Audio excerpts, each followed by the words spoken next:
Okay guys, I've got a short on this, but very quickly I'll show you what we're working off of.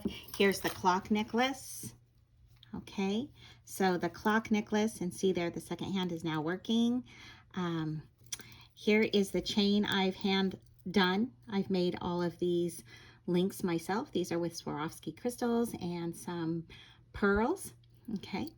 So this is a nice long necklace, and to go with it for a shorter version of the necklace, which will also turn into a bracelet, I've got it just the right length. I've done this with some of my other designs, and I make these in addition to these little pieces that I've used as closure. I used to sell my closures to other makers. They're forged and hammered. I also have these pieces right here that look like this. Okay. Hopefully you can see that. And I'm going to show you, I'm going to do a piece like this. I've got these throughout. Each is hand done. So you get a little bit of variance in the metal, plus some sheen and some shine from that pressing of the metal. Anyhow, I'm going to show you how I hammer those, and then I'll show you how I ball some head pins, hopefully. Or maybe I'll do the head pin as a short, not sure yet. Okay, so if you're wanting to keep it nice, I don't use my old vise. Instead, I'll use one of these, or even my steel block, which is still pretty nice. And if you want it to stay even smoother, get out your steel wool and scrub that down. To save time on the video, I'm just going to hammer on that side. What I like to do is my nice heavy hammer, all right, from some of the hammers that I have stared at and tested at Lowe's. That's one of my favorites. And then this little one has a little more heft to it than, say, this little one, okay? But you're going to start with your flat head. And see, I've got some sawdust on that one from woodworking, so I'm gonna have to get that off first. Okay, so you just set that flat there, and I start right in the middle because I'm going to be using the sides on the earring as a drop. So actually, since this one's going to become an earring, I'm going to set it a little further down. For the bracelet, I put it straight in the middle, but I'm going to want it further down because it's just going to dangle. So I like to think of a lightning strike when I'm doing it. As far as how it's going to look at the end, I'm going to try to position this camera so you can see it a bit better. It's on my, let's see here, if we can get that. There we go. So really focusing on just above the bottom after you flatten the bottom, okay? And then once you've got it fairly flat, I've got my camera on the tripod, so I got it repositioned. You're going to use your ball peen side of your really great hammer, your favorite. This one's got some heft to it. Like I said, it's got some good weight. You don't want anything wimpy. You want it to have some good weight to drive that down and start pressing out your metal. Now you can hold it with your hand, just as I'm not big on always quenching my metalwork, although I have to do it for the head pins because I have to stop the flow of the molecules in the fire. But I'm also not big on always holding my work if I don't have to. It gives more, well, and then that can happen. All right, that was not cool. And to save you guys some time, I'm just going to start over. Okay. That's one reason why you might want to hold it. All right, especially when you're working with the end there instead of the middle. With the middle, you got to center. Okay, so I've got it out that far. And remember, this one is not in the center necessarily. I don't know if we can see that. Okay, this one's not in the center because it's going to be an earring drop. I will fold this under as I did with the bracelet, but just the one end. All right, so I am going to hold this so that we don't have it fly off, because I want you to see. Okay, so there, I like that. I basically use my ball peen until I like it. And here's the other side. I'm not sure. Yeah, I think you can see that pretty well. And it gives just a nice bit of glimmer. And what I'll be doing is a design like this. This is from one of my other designs I've done. One of these was probably in one of the brick and mortar stores, but I end up forging the ear hooks myself because I like those better.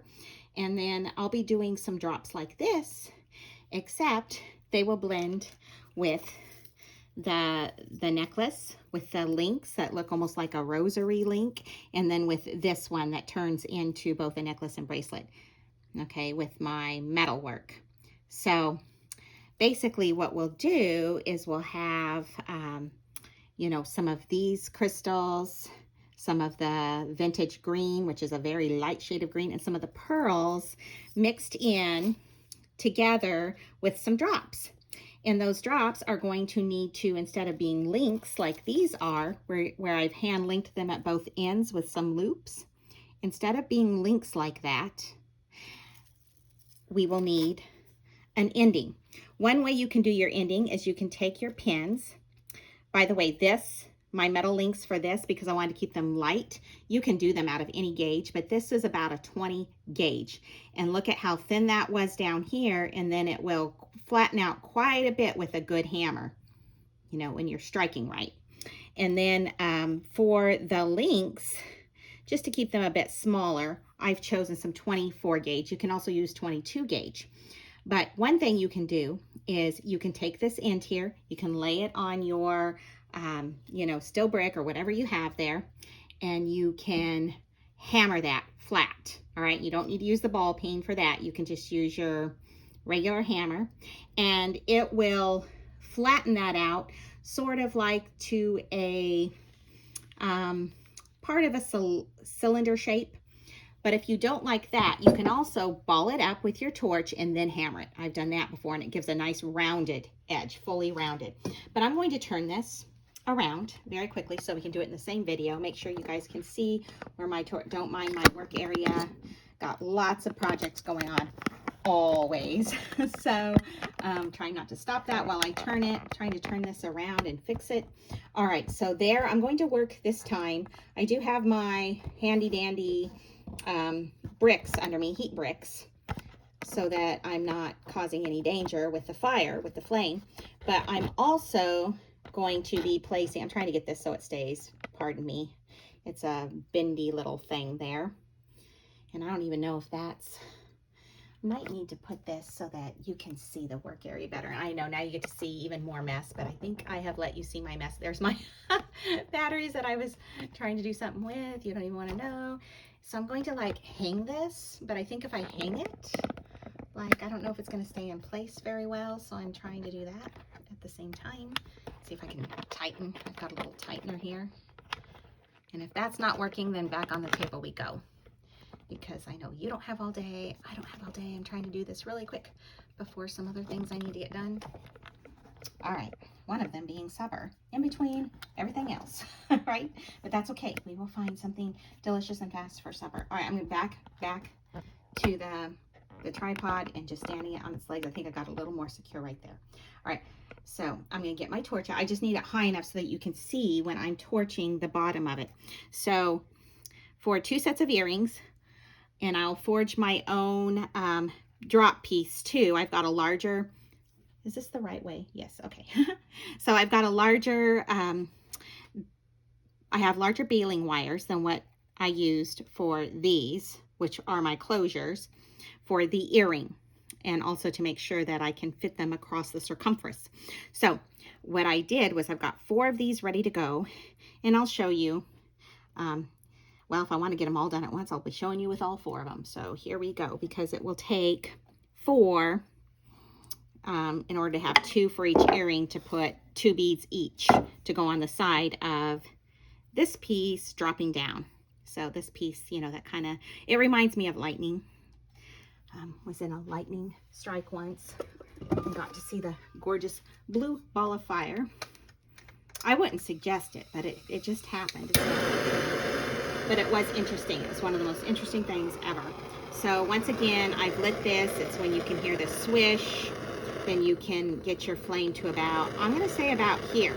All right, get yourself out one of your pliers that you like to use for when you torch. So you should have these ready ahead of time, not doing it like I just did it. I hope you guys can see this. I think you can. All right, so these are not my favorite pliers. I think my favorite pliers are back here. Yeah, those are kind of broken. They work for when I'm forging, because I can press the metal down when I need to, but these actually open and close properly, so I'm going to use this one. Also have yourself either a paper towel, or I take old cloths that are not usable, or old sheets. I think we were using this for target practice for a box that was put together for, you know, for the slingshot. And this material was not used, so I'm going to use that for a rag. And it helps when you dip in to get it clean. Otherwise, you'll cause something different to happen with your metal. All right, so what I'm going to do is always be safe with the torch. And I'm saying that because you should not let it stand on its own. But I've done this 100 times, so I got a way of doing it. All right, so I hope you guys can see this. You want to get this into that flame. The hottest part of the flame is right there in that middle, and you're looking for a green. See that green coming out? That's going to run it. You see it running there? See it running? Don't run it too long.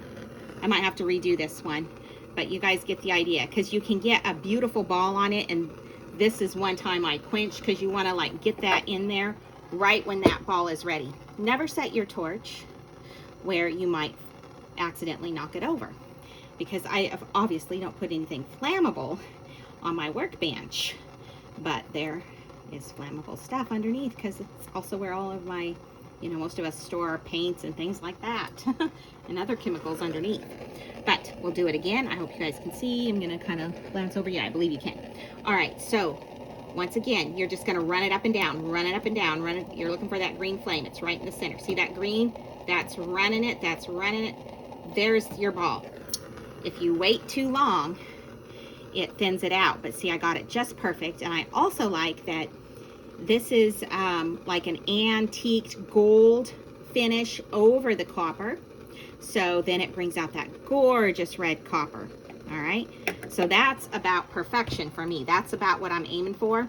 And my other trick is I usually do bring a couple extras out with me to the workbench, so I don't have to go back in, so that if I flub up like I felt like I did on that other pin, then I've got extra. Plus you can just put extra in your toolkit for the next time you do a pair of earrings or what have you. See, that one's even bigger. See there? Hope you guys can see that. I hope I'm showing it right. I'm gonna try to, I think the focus on the camera is right there. I think you can see it.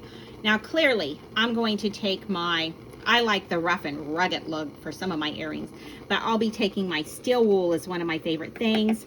You can take them and put them in your tumbler. I've got a tumbler. If you do that, make sure you use, you know, your still shot. You don't want to mess around. You want to make sure that you get the proper shot, or it's going to mess up your stuff. But generally, I just do them by hand now.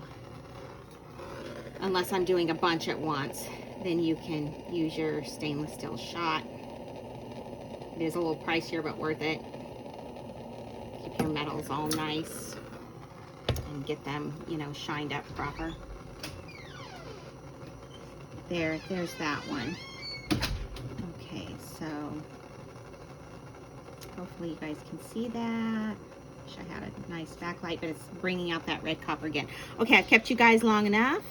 I'm going to let you go, and maybe sometime I'll get a chance to show you guys the finished earrings. But this one, I'll be adding in, a lot of times I'll make my own hooks, but I'll be adding in a lobster clasp and my own circular findings, which I do a few of these, like sometimes one, like I'll probably do on the long necklace, but for this one, I will do 3 so that it's a little bit of adjustability.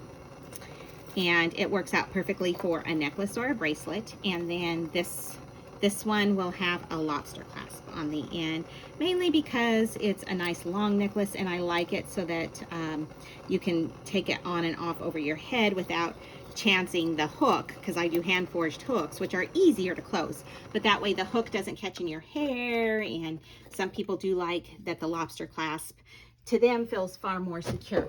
Okay, so guys, I'm gonna let you go. You guys all have a great day.